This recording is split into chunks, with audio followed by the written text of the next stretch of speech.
Bismillahirrahmanirrahim. Assalamualaikum warahmatullahi wabarakatuh.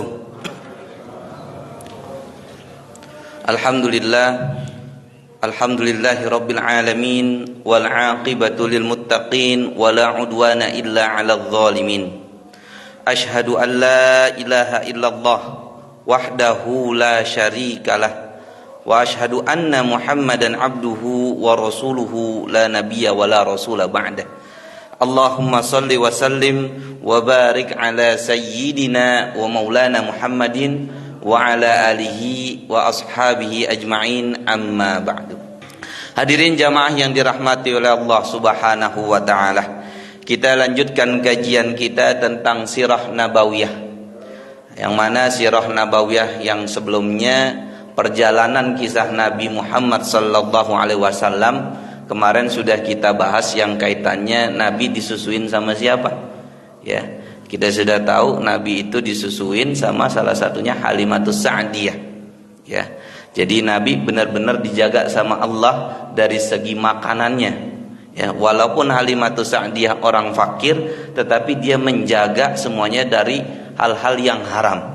Sehingga yang masuk pada diri Nabi dari mulai bayi pun sudah menjadi, kan masuk ke dalam tubuh Nabi itu semuanya halal.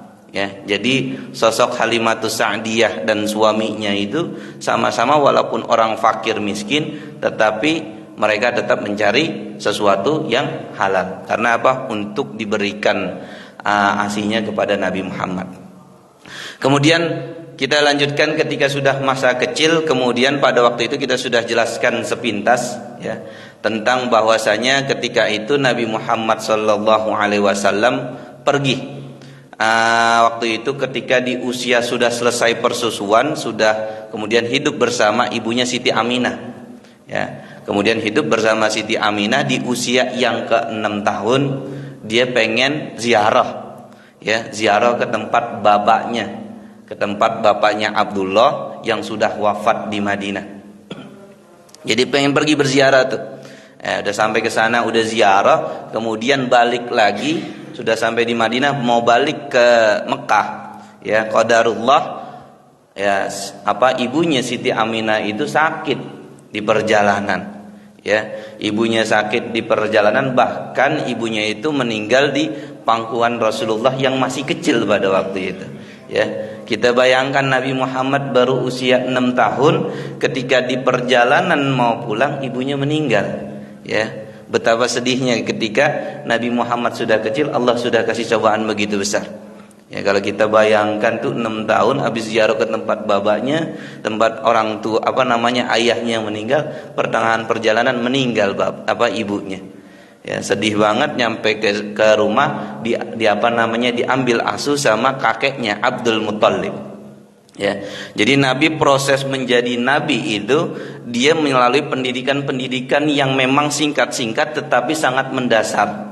Ya, dari ibunya, dari Halimatus Sa'diyah pindah ke Abdul Muthalib. Abdul Muthalib ini siapa? Kakek dari Rasulullah. Dia orang pertama ya, maksudnya punya kekuatan di Mekah. Ya, dia orang nomor 1 dah. Orang nomor 1 di Jakarta siapa? Tapi orang nomor 1 di Mekah Abdul Muthalib. Tuh sosok seorang kakeknya. Ya, kalau kita lihat Nabi Muhammad menjadi pemimpin, engkongnya aja pemimpin. Ya, jadi ada nasab yang bagus pada diri Rasulullah. Jadi nggak ujuk-ujuk Nabi Muhammad menjadi pemimpin semua umat, dia bukan dari golongan orang yang bagus. Engkongnya aja menjadi orang nomor 1 di Mekah. Ya, jadi orang nomor 1 di Mekah. Bahkan dikisahkan tuh, ya, ketika di dalam bangkunya kakeknya tuh Abdul Muthalib. Ya, pada waktu itu siapapun nggak ada yang berani mau duduk di bangkunya kakeknya. Ya, sampai suatu ketika Nabi Muhammad pada waktu itu masih kecil, usia 6 tahun bahkan 7 tahun. Jadi ketika itu sering bersama kakeknya. Nah, ketika bareng sama kakeknya, kemudian dia kakeknya sebagai seorang pemimpin di Mekah. Setiap ada musyawarah, setiap ada permasalahan, kakeknya selalu diundang sebagai penengah ataupun pemimpin pencari solusi setiap masalah.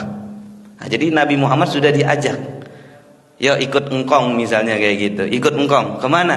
Kita mau kumpul sama orang-orang Quraisy. Nah, jadi Nabi Muhammad sudah dididik sama engkongnya seorang pemimpin. Dia tahu tuh bagaimana cara menjadi pemimpin.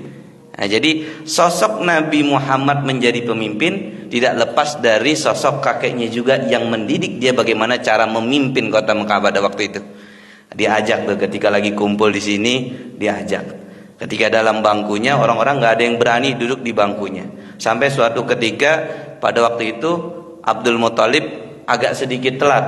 Ya Nabi Muhammad namanya waktu masih kecil pengen duluan datang ke tempat musyawarah kumpul di bangkunya itu, bahwasanya ketika dalam bangkunya itu Nabi Muhammad duduk, yang pada waktu itu orang-orang nggak ada yang berani.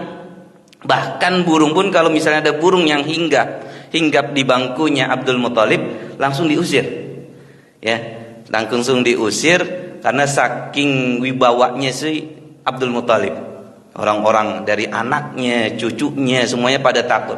Ketika itu Nabi Muhammad duduk. Dan kemudian orang-orang sudah pada kumpul di depan. Bahkan orang-orang yang dikumpul di depan bilang, jangan duduk di situ, ya Muhammad. Ya. Sampai ketika siapa Abdul Muthalib datang, kemudian tidak apa-apa, dia cucuku, nggak usah diomelin, biarin. Dia nanti akan menjadi pemimpin yang lebih besar dari saya. Itu kata doa dari kakeknya. Ya, benar, doa dari kakeknya dia akan menjadi pemimpin yang lebih besar dan lebih baik dari saya. Nah, ini salah satu doa dari orang tua. Makanya kita sebagai orang tua nih, kita doakan anak kita yang baik-baik. Ya, ketika anak melakukan kesalahan jangan doain yang buruk. Ya, kita doain tetap yang baik-baik buat dia. Namanya anak kecil misalnya melakukan kesalahan, otaknya dia belum sempurna, akalnya belum sempurna, tetap kita doakan yang terbaik buat anak kita. Ketika dia melakukan kesalahan. Jadi itu contoh salah satu ketika pada posisi tersebut Nabi Muhammad kan namanya anak kecil duduk di bangkunya kakeknya Abdul Muthalib, yang pada waktu itu orang pada takut dan lain sebagainya, tapi dia malah mendoakan buat cucunya yang tercinta. Ini salah satu yang diceritakan. Bahkan ada juga ketika pada waktu itu Raja Abraha yang pengen ngancurin Ka'bah, ya, Raja Abraha yang pengen ngancurin Ka'bah ketika bertemu dengan Abdul Muthalib, karena sosok wibawanya yang sangat besar, yang namanya Raja Abraha ketika dia memimpin, ketika ada orang yang datang bertamu sama dia, pasti dia bilang suruh duduk, kemudian ada apa? Cuma ngomong gitu-gitu aja, karena sebagai seorang pemimpin. Ya, tetapi ketika Abdul Muthalib datang, karena wibawanya yang besar, salah satu ada yang mengatakan bahwasanya ada nur Nabi Muhammad yang juga terpancarkan pada sosok Abdul Muthalib, ya kakeknya. Ya, jadi dari mulai ke bawah-bawah tuh ada nur Nabi Muhammad sehingga wibawanya pun turun akhirnya kepada Rasulullah. Jadi ada nur Nabi Muhammad pada diri Abdul Muthalib sehingga ketika dia datang, ya, Abdul Muthalib pengen bertemu dengan Abraha, Abraha langsung berdiri. Ya, Abraha langsung berdiri karena saking wibawanya siapa? Sosok Abdul Muthalib. Ya, engkongnya Rasulullah. Tuh, saking wibawanya. Jadi Abdul Muthalib sebagai pemimpin kota Mekah orang nomor 1 pada waktu itu. Ya, jadi kalau orang ngelihat ya takut. Ya, karena punya wibawa. Ya, punya wibawa, punya kekuatan, kemudian pun ya benar-benar ada cahaya nurnya Nabi Muhammad sehingga siapapun yang melihat dia pasti ada yang merasa takut ataupun tunduk. Ya, Abraha yang pada waktu itu diseganin malah akhirnya dia berdiri. Dia mau duduk juga nggak enak. Misalnya dia nyuruh Abdul Muthalib duduk, ya, akhirnya dia sama-sama berdiri. Ini salah satu kisah bagaimana proses ketika Abdul Muthalib ini sebagai sosok kakeknya adalah sosok yang mendidik Nabi Muhammad selama sekitar 2 tahun. Ya, 2 tahun lebih, 6 sampai 8 tahun dia itu mendidik Nabi Muhammad, ya. Mendidik Rasulullah ketika Siti Aminah meninggal dididik sama kakeknya. Nah, jadi salah satunya pendidikan apa? Pendidikan kepemimpinan. Ya, pendidikan kepemimpinan sama Abdul Muthalib, bagaimana bermusyawarah, bagaimana ketika menjadi seorang pemimpin dan lain sebagainya. Kemudian ketika sudahnya Abdul Muthalib meninggal, ya, kakek Rasulullah meninggal, kemudian dipindah asuh. Ya, jadi orang yang menolong Rasulullah hilang tuh. Nah, ganti ke Abu Thalib, paman Rasulullah ketika di usia 8 tahun. Ya, paman Rasulullah kemudian juga memang terkenal dia orang berpengaruh juga. karena dari keturunan orang baik. Tetapi dia bukan orang kaya, anaknya pun banyak, bahkan dikisahkan dia punya anak sekitar mungkin 15, ya. Jadi anaknya Abu Thalib banyak tuh, ya. Jadi anaknya Abu Thalib banyak, kemudian Abu Thalib mendidik Nabi Muhammad, ya. Jadi bukan orang kaya, tetapi mau mendidik Rasulullah. Sampai suatu ketika lagi makan nih, sebagai sosok Nabi yang masih kecil pada waktu itu, anaknya Abu Thalib makan. Jadi kebiasaan orang Arab biasanya kalau makan kumpul dibarengin semua. Kemudian 15 anak itu kumpul. Ya, Nabi Muhammad kecil pada waktu itu, ketika dia lagi makan bersama dengan sepupu-sepupunya, ya, bareng sepupu-sepupunya, ya, misalnya makanannya lagi sedikit, Nabi Muhammad kagak ngambil tuh makanan yang ketika dikumpulkan. Nah, jadi saking baiknya tuh Nabi Muhammad. Jadi misalnya makanan lagi dikit, ada anaknya Abu Thalib banyak banget, ya, Nabi Muhammad pasti dia akan mundur sedikit atau geser dikit, ya. Jadi dia kagak makan makanan yang banyak itu. Bahkan sampai dilihatin sama Abu Thalib, kenapa Nabi Muhammad ini nggak ikut makan bareng sepupu-sepupunya, ya. Karena memang sosok baiknya Nabi Muhammad dari kecil udah kayak gitu. Ya, ngelihat orang sepupunya mungkin lagi pada lapar, Nabi Muhammad pun kalaupun mau ngambil sedikit aja. Ketika Abu Thalib tahu seperti itu sosok Nabi Muhammad, akhirnya Nabi Muhammad dikasih satu piring sendiri buat dia makan. Ya, kalau dia belum makan langsung ditanya, udah makan belum? Nah, jadi benar-benar Abu Thalib akhirnya benar-benar menyayangi siapa? Rasulullah. Karena memang dari akhlak baiknya Rasulullah ketika dilihat. Ya, jadi ketika melihat akhlak baiknya Rasulullah, hati Abu Thalib pun akhirnya ada rasa sayang. Ya, akhirnya dikasih makan khusus Nabi Muhammad ketika dia belum makan. Nah, ini salah satu dari proses ketika tadi dilatih sama diasuh sama Abdul Muthalib, kemudian dilatih sama pamannya. Ya, diasuh sama pamannya. Sama pamannya ini salah satu dilatihnya dengan cara apa? Ya, jadi kalau sama pamannya ini mendapatkan pelajaran ilmu, yang satu memang dari keluarga orang biasa saja, walaupun memang orang berpengaruh Abu Thalib, tapi dia bukan orang kaya, ya. Nah, akhirnya cara Nabi Muhammad membantu pamannya karena memang orang biasa saja, akhirnya dia bersama-sama mengembala, ya, mengembala kambing, ya. Dia mengembala kambing yang punyanya paman Rasulullah. Nah, jadi dikembala dah tuh kambing-kambing dari punya pamannya, bahkan kambing-kambing di Mekah, ya, dikembala sama Rasulullah SAW. Di situ dia terdidik juga, hidup susah tapi dia bisa berusaha bagaimana saya bisa bantu paman saya. Nah, jadi prosesnya di sini ketika dia sampai beranjak ke usia remaja, ya. Bahkan ketika di usia remaja dia itu sampai suatu ketika itu diajak sama pamannya, yang diriwayatkan dari Imam Tirmizi, ya, hadis Imam Tirmizi. Ketika itu diajak pamannya dagang. Jadi ketika Rasulullah berusia berapa tahun? Sekitar ada yang mengatakan 11, 12, 13 tahun. Itu udah beranjak ke remaja dewasa. Ya. Jadi ketika Rasulullah udah usia 11, 12, 13, Rasulullah semangat pengen nyari duit dagang. Ya, pengen dagang. Akhirnya ngomong dah tuh sama pamannya, ajak saya ke Syam. Ya, ajak saya ke Syam, saya pengen ikut berdagang. Nah, jadi kan ketika itu pamannya masih ragu, ya ntar dulu lah sampai nunggu gede dikit. Tapi karena Rasulullah yang semangat, akhirnya ya udah deh diajak sama pamannya. Akhirnya ketika itu dari kelompok pedagang Mekah pergilah ke Syam bersama paman Rasulullah Abu Thalib itu. Pergi. Nah, jadi ketika dia pergi ke Syam, di perjalanan, ya, di pertengahan perjalanan dia itu beristirahat, ya. Jadi ketika di pertengahan perjalanan dia beristirahat, ya, ketika anna Abu Thalib kharaja ila Syam wa kharaja ma'ahu Nabi sallallahu alaihi wasallam fi asyakh min Quraisy. Falamma asyrahu iktarabu 'ala rahib. Nah, jadi ketika itu Nabi pergi ke Syam, kemudian dia pergi bersama pamannya juga, kemudian dia di situ bertemu dengan seorang pendeta, ya, bertemu dengan al-rahib, ya. Kemudian rahibnya siapa? Buhaira. Ya, seorang rahib pendeta yang bernama Buhairah. Fa kharaja ilaihim rahib wa kanu qabla dzalika yamurruna bihi fala yakhruju ilaihim wa la yaltafitu ilaihim. Nah, jadi ketika dia sampai di tempat ya istilah mau istirahat sebentar lah, itu pendeta itu biasanya nggak pernah keluar kalau memang ada kelompok pedagang-pedagang lagi dalam perjalanan. Ya, tapi suatu ketika itu pendeta itu tiba-tiba pengen keluar karena kayak ada tanda-tanda sosok seorang nabi yang ada dalam kelompok dagang tersebut. Nah, jadi sampai pendeta tersebut, si pendeta Buhairah keluar, yang mana biasanya dia nggak pernah keluar dari tempat dia gerejanya itu nggak pernah keluar.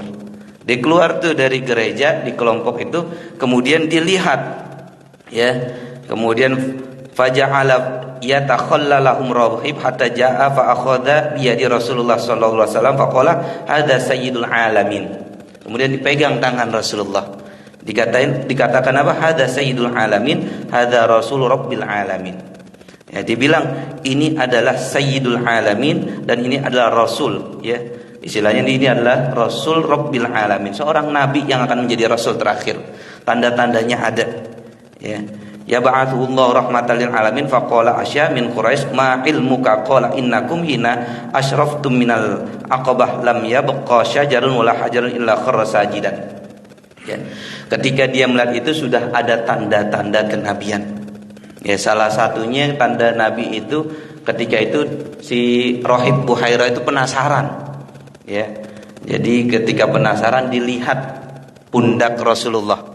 Pundak Rasulullah itu ada tanda kenabian.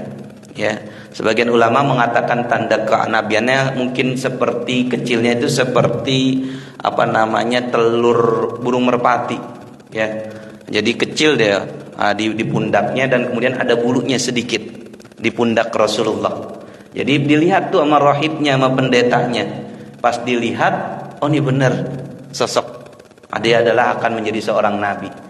Dia akan menjadi seorang rasul, nabi, tandanya sudah ada. Nah, kemudian ketika dia sudah tahu dikatakan kemudian juga bahwasanya wala hajarun illa kharra sajidan. Lam yabqa syajarun wala hajarun illa kharra sajidan wala yasjudani illa linabi. Jadi seorang pendeta itu mengatakan bahwasanya pohon-pohon, batu-batu semuanya pada bersujud. Ya, pada bersujud ketika Nabi Muhammad kecil itu yang remaja itu lewat. Ya, karena tandanya ada. Ya mungkin sujudnya kita nggak tahu. Jadi pendeta Buhairah ini orang Nasrani, dia tetap bukan agamanya agama Trinitas. Ya, dia agamanya memang Nasrani, tetapi dia percaya kepada Allah dengan agama tauhid. Dia belum tercampur dengan agama Trinitas. Jadi benar-benar pendetanya pengikut agama sebelumnya yang dibawa oleh Nabi Isa. Nah, jadi dia benar-benar ketika dia baca dalam Injilnya tanda dan ciri-cirinya ada seperti yang pada sosok Nabi, maka ini adalah seorang Nabi. Ya, jadi dia tidak menyembah berhala, dia tidak menyembah Tuhan Bapa, Tuhan lain sebagainya. Dia benar-benar menyembah Allah. Jadi pendeta ini mengakui bahwasanya Nabi Muhammad ketika dalam perjalanan itu adalah memang dia seorang Nabi.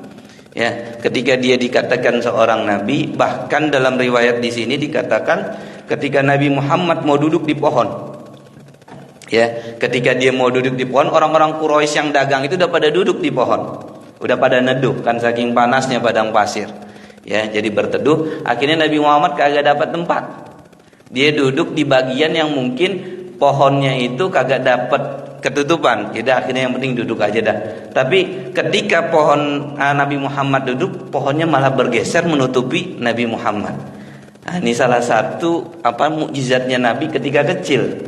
Ya, ketika beranjak dewasa, pohonnya pun ikut menutupi Rasulullah SAW pada waktu itu. Nah, jadi ketika Nabi duduk pun pohonnya ikut menutupi Rasulullah yang kepanasan lagi istirahat. Jadi arahnya pindah. Ya, arahnya pindah. Ketika fala majalasa Rasulullah sallallahu alaihi wasallam mala fi syajarah alaihi faqala Buhairah unduru illa fa isyajarah mala alaihi qala fa bainama huwa qaimun alaihim wa huwa yunashiduhum alla yadhhabu bihi ila rum. Nah, jadi pohonnya bergeser, kemudian Ketika itu siapa? Pendeta Buhairah ini mengatakan, "Yaudah ikut makan bersama Rasulullah. Yuk saya ajak makan." Kemudian bilang ke pamannya Rasulullah bahwasanya anak ini jangan dibawa ke Syam, ke sana, pergi lagi. Ya, karena ada orang Romawi yang ingin membunuh Rasulullah. Ya, jadi orang-orang Rum, orang-orang Romawi pada waktu itu sudah tahu akan kedatangan Rasulullah. Sudah tahu akan kedatangan Nabi Muhammad. Tanda-tandanya, ciri-cirinya ada. Nah, jadi pada bulan ini ada seorang nabi yang akan melewati tempat ini. Akhirnya dicari itu sama orang-orang Romawi. Ya, ketika sudah dicari, kemudian kata pendeta Buhairah ini bilang, cepet dah nih. Nah, Muhammad ini bawa pulang, jangan ajak kemana-mana. Karena banyak orang yang ingin membunuh Nabi Muhammad kecil ini yang ketika berusia 12 tahun, 13 tahun itu. Ya, jadi banyak yang ingin membunuh, jangan dibawa pergi lagi. Ya, amankan beliau karena beliau akan menjadi Sayyidul Alamin. Dia akan menjadi Rasul, menjadi seorang pemimpin. Ya, menjadi seorang pemimpin, tanda dan cirinya sudah ada. Ya, tanda dan cirinya sudah ada dari mulai pohon batu sujud, kemudian ketika pohon lagi didudukin Nabi Muhammad bergeser juga. Ya, bergeser menutupi siapa? Rasulullah. Nah, jadi ketika itu menutupi Rasulullah, sehingga ini salah satu tanda kuat bahwasanya dia akan menjadi seorang nabi. Walaupun memang dalam hadis ini menjadi perdebatan. Ya, memang ini diambil diriwayatkan dari Imam Tirmizi. Ada yang mengatakan ini adalah hadisnya hadis dhaif. Ya, memang ada yang mengatakan ini hadisnya dhaif, tapi sebagian ulama mengatakan boleh kita jadikan ibrah. Ya, boleh kita jadikan pelajaran selama bukan permasalahan akidah. Ya, jadi memang di sini dikatakan bahwasanya ketika pendeta tersebut mengajarkan kepada Nabi Muhammad. Bahkan ini menjadi dalil sama orang-orang Kristen bahwasanya yang mengajarkan Nabi Muhammad kecil itu adalah pendeta Buhairah. Jadi orang Kristen tuh bangga bahwasanya Nabi Muhammad kecil dulu belajar sama pendeta. Belajar sama pendeta siapa? Buhairah. Ya, orang Nasrani. Orang Nasrani, beragama Nasrani tersebut, dia mengatakan bahwasanya bahkan ada yang mengatakan ada manuskrip yang pernah Rasulullah dia dapat manuskripnya ini. Nah, jadi ada yang bilang manuskripnya ada dan lain sebagainya. Padahal Rasulullah itu kagak belajar sama pendeta tersebut. Ya, Rasulullah nggak belajar sama pendeta. Bahkan pendeta tersebut cuma mengatakan, ngajak makan dan kemudian menjelaskan tentang ciri-ciri Rasulullah, itu saja. Ya, pendeta itu tidak mengajari Rasulullah. Ya, bahkan pendeta itu cuma bilang, ini ada ciri-ciri Nabi pada sosok ini, cepat bawa pulang. Nah, jadi ada yang mengatakan bahwasanya Rasulullah belajar sama dia. Akhirnya makanya banyak ajaran Islam itu ada dalam kitab Injil dan Taurat, kisah-kisah Nabi Nuh dan lain sebagainya, Nabi Isa dan lain sebagainya, bahwasanya katanya ngambil dari pendeta tersebut yang menceritakan kepada Rasulullah, yang di Al-Qur'an, cerita dalam Al-Qur'an, yang sebenarnya itu bukan belajar dari seorang pendeta. Nah, jadi ketika itu salah satu ciri ketika seorang pendeta itu nanya kepada Abu Thalib juga. Ya, ditanya nih, ini bapaknya siapa? Walinya siapa? Ya, walinya siapa? Kemudian ditanya walinya siapa? Kemudian Abu Thalib berdiri itu. Ya, saya walinya, saya bapaknya. Kemudian seorang pendeta itu tahu, nggak mungkin dia punya bapak. Padahal dalam kisahnya dia lahir dalam keadaan yatiman, dalam keadaan yatim. Nggak mungkin. Soalnya yang dalam kitab yang saya pelajarin, ya, bahwasanya nabi yang akan diutus nanti adalah seorang nabi yang yatim. Nah, kemudian baru dijelaskan Abu Thalib, iya saya bukan bapaknya, saya adalah pamannya. Ya, jadi saya yang melanjutkan mengasuh Rasulullah. Di sini bahwasanya benar. Akhirnya, oh iya benar, ini adalah calon pemimpin umat Islam. Ya, calon sosok seorang nabi terakhir. Ini salah satu ketika Nabi Muhammad pergi ke Bukhairah. Ya, kisaran umurnya ada yang mengatakan 12 tahun, ada yang antara 11 sampai 13. Jadi ketika dia beranjak dewasa, dia pengen bertijarah, berdagang. Jadi kalau orang mau kaya, yaitu berdagang. Jadi Nabi Muhammad sudah diajarkan berdagang ketika remaja. Ya, pendidikan gembala dari kecil. Ya, dari kecil sudah dididik menjadi pengembala. Nah, jadi ketika Nabi Muhammad menjadi seorang pedagang, maka ini salah satu bagaimana dia bisa berkomunikasi sama orang itu secara baik.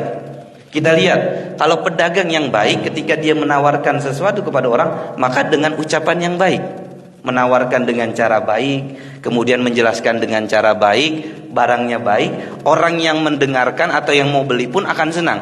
Itu Nabi Muhammad sudah mempunyai sosok seperti itu ketika dalam berdagang. Ya, jadi ketika dia berdagang punya kepribadian yang bagus. Kepribadian yang bagus dalam jual beli, komunikasi yang bagus, itu salah satu bekal dasar dia akan menjadi seorang pemimpin dunia. Nah, jadi sudah dilatih dari mulai dagang. Nah, jadi bahkan dikatakan di sini semasa mudanya Rasulullah juga mengembala kambing. Ya. Dalam hidup sejarah Nabi Muhammad, ma ba'atallahu nabiyyan illa ra'al ghanam. Faqala ashabuhu wa anta faqala na'am qultu ar'aha ala qararitu li ahli Makkah. Ya. Ya, tidak ada nabi, tidak diutusnya nabi kecuali pernah menjadi pengembala kambing. Ya, pernah menjadi pengembala kambing. Mereka para sahabat bertanya, apakah engkau juga ya Rasulullah? Ya, kemudian beliau berkata, iya, saya juga pernah menjadi seorang pengembala. Dari kecil, dari zaman Halimatus Sa'diyah diasuh. Kemudian ketika pada eranya paman Rasulullah juga ngembala kambing. Jadi tujuannya apa? Tujuan Rasulullah SAW dan para nabi itu menjadi pengembala kambing biar satu menjadi orang penyabar. Ya, bayangkan ya, seorang nabi dari mudanya, dari kecilnya sudah dididik bagaimana dia bisa mengatur umatnya itu sosok kambing. Ya, sosok kambing kalau diatur langsung kambing yang satu embe, ditarik ini embe lagi sono embe lagi kan. Ya, jadi ngatur kambing itu sangat susah. Ya, jadi Rasulullah sudah dididik ngatur dari sosok hewan yang susah, kambing. Misalnya dibawa 40, maka pulang harus bawa 40. Jangan sampai ketika Rasulullah lagi ngembala kambing 40, pulangnya bawa 41. Ya, maka itu bisa jadi punya orang ataupun kurang. Saya lagi ngembala kambing nih, pertama bawa 40, ternyata pulangnya jadi 39. Ini kemana nih kambing yang satunya? Nah, jadi ini salah satu bagaimana Rasulullah dididik di sini adalah sebagai seorang penyabar. Ya, para nabi dididik sebagai pengembala kambing, dia biar jadi sabar. Nabi Musa, Nabi Isa, Nabi Daud dan lain sebagainya sebagai seorang pengembala kambing. Karena dia disuruh ngatur kambing dulu yang kagak punya akal sempurna, yang cuma pakai insting, bisa kagak? Ya, ketika diatur itu kemudian bisa menjadi seorang penyabar dari mengembala kambing. Kemudian yang kedua, dia harus teliti itu. Ketika dia membawa kambing, dia harus teliti bagaimana yang tadi dibawa 40, pulangnya 40. Ya, dibawa 100, pulangnya 100. Ya, jangan sampai berangkat 100, pulangnya 105. Kambing orang ngikut ke sini. Ya, kambing orang ngikut ke yang lagi dikembala itu, jangan sampai. Makanya benar-benar dia itu teliti dalam mengembala kambing. Nah, kemudian dari pengembala kambing juga memiliki rasa kasih sayang. Ya, kasih sayang yang tinggi, yang besar kepada sosok hewan. Bukan hanya baik kepada manusia, tetapi kepada hewan pun kita harus baik. Ya, kambing lagi kelaparan, kita ajak jalan, kasih makan, kasih main sebentar sambil liatin kambing, kemudian sudah waktunya pulang, kita ajak pulang. Nah, jadi benar-benar itu melatih kesabaran, ketelitian dan kasih sayang. Dan itu dimiliki sama para nabi, ya, sama Rasulullah. Karena memang sudah terlatih dari kecil, terlatih ketika remaja. Nah, jadi ketika dia mengembala kambing itu sudah terlatih. Makanya kalau kita lihat para nabi seperti itu. Kalau kita mau jadi nabi berarti harus ngembala kambing dulu nih. Gak mungkin dari sini ada yang ngaku nabi kalau dia gak ngembala kambing. Ya, jadi prosesnya memang para nabi itu ma ba'atsallahu nabi illa ra'al ghanam. Ya, jadi salah satunya tidak diutus seorang nabi itu kecuali dia pernah mengembala kambing. Ya, pernah mengembala kambing karena memang dia berusaha menjadi seorang pemimpin. Menjadi seorang pemimpin harus benar-benar bagus dalam memimpin, kemudian sabar, kemudian teliti, kemudian penyayang. Ini harus dipunyai sosok seorang pemimpin. Ketika seorang pemimpin gak punya karakter ini, bisa jadi kepemimpinannya hancur, ya, karena dia tidak terlatih. Leadershipnya kagak ada, sabarnya kagak ada, telitinya kagak ada, penyayangnya kagak ada, bisa hancur. Makanya salah satu karakter pemimpin itu punya sifat itu, ya, punya sifat itu sehingga dia bisa memimpin, ya, baik dimanapun dengan benar. Walaupun di keluarga kita juga berusaha seperti itu, ya, kita berusaha di keluarga kita menjadi pemimpin buat keluarga kita benar-benar yang baik, penyabar juga, ya. Ketika namanya anak kita lagi didik, ketika kita omongin sekarang, tong nak sholat, ya, sekarang dia ingat, ya, kemudian besok dia malah kabur kagak sholat, kita ingetin lagi, tong sholat, kita ingetin lagi, terus menerus, ya. Sebagai seorang tua, seorang pemimpin, kita harus ingetin terus. Namanya anak, ketika dia memang dalam pendidikan pengawasan kita, maka wajib kita mengingatkan terus anak-anak kita. Jangan sampai nanti anak-anak kita jadi tanggung jawab kita, sehingga dia kagak mau ibadah dan lain sebagainya. Kita bisa dicelupkan ke neraka gara-gara kita nggak mau didik anak keluarga kita. Istri-istri kita bener omongin juga, nasihatin, ya. Toh nantinya dia nggak mau ngikutin, paling tidak kita sudah menyampaikan, kita sudah nyampaikan, kita sudah ajarkan, baru kita doa sama Allah, kita pasrahkan. Itu yang terakhir, ya, dibarengin dengan doa, kita pasrahkan sama Allah. Jadi memang nanti ada cobaan yang anaknya mungkin kadang gampang diatur, ada yang enggak, ya. Kita lihat aja kalau ceritanya para nabi, anaknya Nabi Nuh ada berapa yang durhaka istrinya, ya, para nabi itu, Nabi Lut, ya, kemudian dan beberapa nabi itu dicoba dengan anaknya, istrinya, keluarganya, orang terdekatnya, ya. Rasulullah itu dicoba sama orang terdekatnya juga, ya, paman Rasulullah, ya, Abu Lahab, Abu Jahal, ya, banyak orang-orang terdekat Rasulullah juga yang pengen menghancurkan Rasulullah. Jadi kadang kita itu dicoba sama orang terdekat kita, ya, orang-orang di dekat kita itu bisa menjadi cobaan buat kita.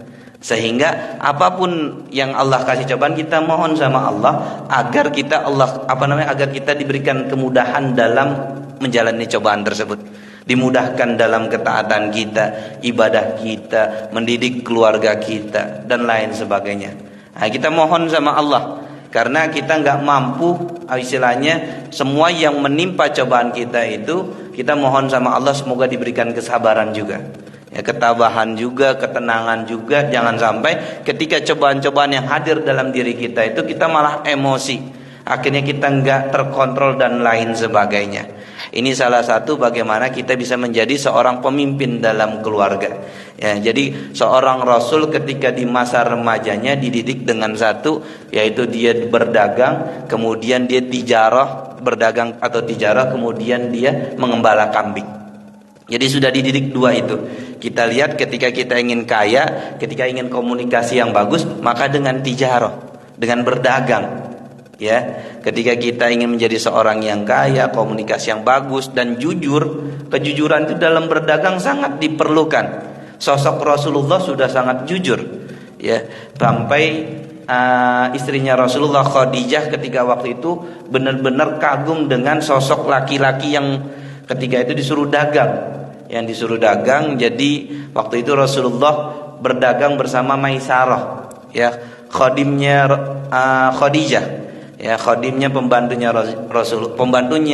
Khadijah. Pada waktu itu ada sosok laki-laki yang benar-benar jujur, sosok laki-laki benar-benar baik. Akhirnya disuruh gabunglah bekerja sama Khadijah.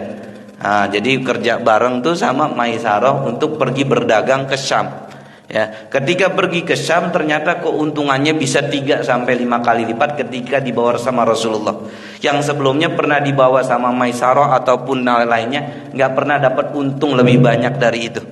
Ya, tetapi ketika Rasulullah yang berdagang bisa dapat keuntungan yang berlipat-lipat. Karena apa?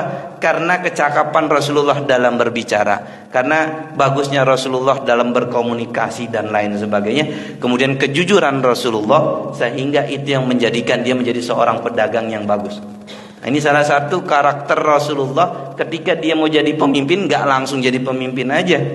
mulai dari proses dididik dari Siti Aminah, ibu Rasulullah, kemudian Halimatus Sa'diyah, kemudian sama menjadi pemimpin dari Abdul Muthalib, kemudian dari pamannya Abu Thalib, kemudian dari pamannya Abu Thalib, dari situ dia memiliki karakter yang bagus. Jadi sudah benar-benar terlatih sehingga mau jadi pemimpin menjadi Rasul ketika di usia 40 sudah siap. Walaupun benar-benar banyak cobaan, banyak rintangan, sudah biasa dari kecil. Ya, sudah biasa dari kecil. Memang begitu proses menjadi seorang pemimpin atau menjadi seorang yang terbaik. Nah, jadi kalau kita mau jadi orang-orang kayak gitu, emang prosesnya panjang. Cobaan yang kita hadapin pun banyak. Kita mohon sama Allah, cobaan apapun yang kita hadapin semoga Allah mudahkan. Allah memberikan kesabaran, Allah memberikan ketabahan, sehingga yang kita alamin ini bisa benar-benar santai aja, mengalir saja. Hadirin jamaah yang dirahmati oleh Allah Subhanahu wa taala, mungkin itu saja yang dapat saya sampaikan pada kajian Sirah Nabawiyah pada kali ini, tentang bagaimana ketika masa remaja Rasulullah, ketika dia prosesnya berdagang, kemudian bertemu dengan pendeta Buhairah, kemudian dia mengembala dan lain sebagainya. Ini salah satu karakter ketika Rasulullah di tempat ketika berusia remaja, sehingga dia bisa menjadi pemimpin yang terbaik. Mungkin itu saja yang dapat saya sampaikan, kurang lebihnya mohon maaf. Kita buka sesi tanya jawab. Yang ingin bertanya, tafadhol, silahkan.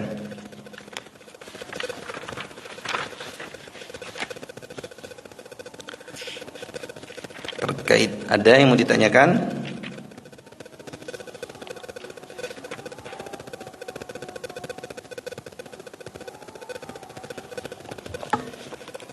Tidak ada. Oke. Terkait, kemudian kita lanjutkan sedikit terkait bahwasanya Rasulullah itu benar-benar Allah jaga dari hal-hal yang buruk. Ya, siyanatuhu sallallahu alaihi wasallam amma yustaqbahu. Jadi Rasulullah itu dijaga dari hal-hal yang buruk, yang jelek. Di sini dikatakan anna Rasulullah sallallahu alaihi wasallam kana yankulu ma'ahum ijarah lil Ka'bah wa alaihi izarhu. Jadi ketika itu Rasulullah itu ketika waktu masih remaja, dia ngangkat batu buat bangun pondasi di Ka'bah pada waktu itu bersama pamannya Hamzah. Ya, di sini faqala lahul Abbas ammuhu ya ibnu akhi, pamannya Abbas, ya ibnu akhi law halalta izaraka faj'alta ala mankibaika dunal hijarah. Jadi pas lagi ngangkat batu, jadi Rasulullah itu enggak pernah buka auratnya dari kecil. Dari dia mulai kecil sampai remaja, dia nggak pernah buka auratnya. Jadi ketika ngangkat batu, kemudian diangkat di pundaknya, sampai berdarah. Kemudian pamannya Abbas bilang, tuh pakaian izarnya suruh tutupin di sini biar nggak luka, nggak berdarah. Kata gitu. Akhirnya Rasulullah berhenti sebentar untuk mengambil izarnya, kain tersebut untuk dipindahin ke sini. Tetapi Allah jadikan dia kemudian fasakhata maghsyian alaihi. Kemudian Rasulullah Allah pingsankan. Ya, kemudian Rasulullah terjatuh pingsan ketika dia mau pindahin ke sini. Jadi Allah benar jaga tuh kepribadian Rasulullah. Jadi ketika mau dibuka auratnya, Allah pingsanin. Pingsan, akhirnya nggak jadi ditutup bagian atas, nggak jadi terbuka aurat dia. Nah, jadi nggak jadi terbuka aurat dia, pusar dia sampai lutut, jadi pingsan. Kemudian bangun lagi pun sama, ketika ngangkat lagi dipingsanin lagi ketika dia disuruh copot izarnya, kainnya yang menutupi badannya. Tetapi di sininya nggak minta biar nggak lecet, biar ditutupin tuh. Nah, jadi sehingga ketika itu Rasulullah Allah jaga auratnya dari kecil. Jadi walaupun itu pamannya, saudaranya, ya mungkin kalau kita ngelihat, kita sama-sama kenal sama adik kita, kakak kita bisa ngelihat sedikit aurat misalnya, laki-laki misalnya ngelihat pusernya, tapi Rasulullah Allah jaga dari kecil. Ya, jadi benar-benar nggak kelihatan aurat Rasulullah, Allah pingsanin, jadi nggak kebuka aurat Rasulullah tersebut. Jadi nggak pernah terbuka. Jadi Allah benar jaga kepribadian Rasulullah dari hal yang terkecil ataupun auratnya. Jadi benar-benar Rasulullah itu tahir, benar-benar suci kepribadiannya, suci akhlaknya dan lain sebagainya. Jadi seorang pemimpin prosesnya kayak gitu. Ya, jadi kalau kita pun nggak bisa menyaingi Rasulullah, ya, untuk menjadi sosok Rasulullah nggak akan bisa. Paling tidak kita bisa mengikuti berapa persen dari sunnah Rasulullah. Apa yang baik dari Rasulullah, selama kita bisa kita kerjakan. Ya, kalau kita menjadi pribadi Rasulullah nggak akan mampu. Ya, nggak akan mampu. Tapi yang sunnah Rasulullah yang baik kita masih mampu sebagai seorang manusia, sebagai umatnya, kita kerjakan semampu kita. Ya, kita kerjakan semampu kita sehingga kelak kita diakui sebagai umatnya Rasulullah. Jangan sampai kita kagak diakuin ketika nanti di akhirat sama Rasulullah. Kita udah ibadah tapi kita tidak diakui oleh Rasulullah. Naudzubillah min dzalik. Kita mohon sama Allah, semoga kita yang hadir di sini ataupun yang mendengarkan semuanya, kita bisa diakui sebagai umatnya, sebagai umatnya Rasulullah yang benar-benar nanti akan mendapatkan syafaatul uzmah di yaumil qiyamah. Kita mohon sama Allah tuh, jangan sampai kita tidak dapat syafaat. Ya, kita kagak dapat syafaat, kemudian kita kagak diakuin Rasulullah, bisa kepontang-panting nanti kita di akhirat. Ya, naudzubillah min dzalik. Ini salah satu bagaimana ketika kita ingin menjadi seorang pemimpin, ini adalah salah satu kepribadian Rasulullah yang dididik dari remaja, dari kecil dia benar-benar ditempa dengan dari mulai sudah berdagang, mengembala, sudah ada kepribadian yang baik. Sehingga dia proses buat menjadi ke atasnya, menjadi pemimpin yang terbaik di dunia. Ya, diteliti sama orang manapun, Rasulullah adalah pemimpin terbaik di dunia. Nggak ada yang bisa ngalahkan. Orang Barat yang neliti orang Eropa, Rasulullah nggak akan tergeserkan. Ya, jadi sosok pemimpin terbaik di dunia, misalnya ada lagi nih setelahnya, nggak akan bisa nyaingi Rasulullah Sallallahu Alaihi Wasallam. Hadirin jamaah yang dirahmati oleh Allah Subhanahu Wa Taala, mungkin itu saja yang dapat saya sampaikan.